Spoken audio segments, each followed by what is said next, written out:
Една от най-новите и ефективни зелени практики в соларната енергия вече е в България. В фотоволтаичните централи на Терасол местните животновъди могат да пускат животните си на паша.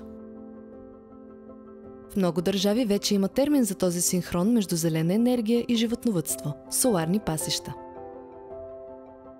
Тревните площи в рамките на фотоволтаичните паркове представляват тучна и свежа паша, защото осигуряват сянка в горещите летни дни, когато тревната настилка пригаря от слънцето. Изследвания показват, че тази комбинация е отлична възможност както за поддръжката на парка, така и за храненето на животните.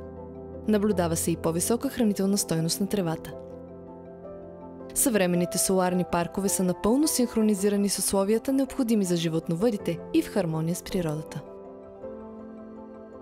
Един от често задаваните въпроси за фотоволтаиците е дали те могат да ни навредят.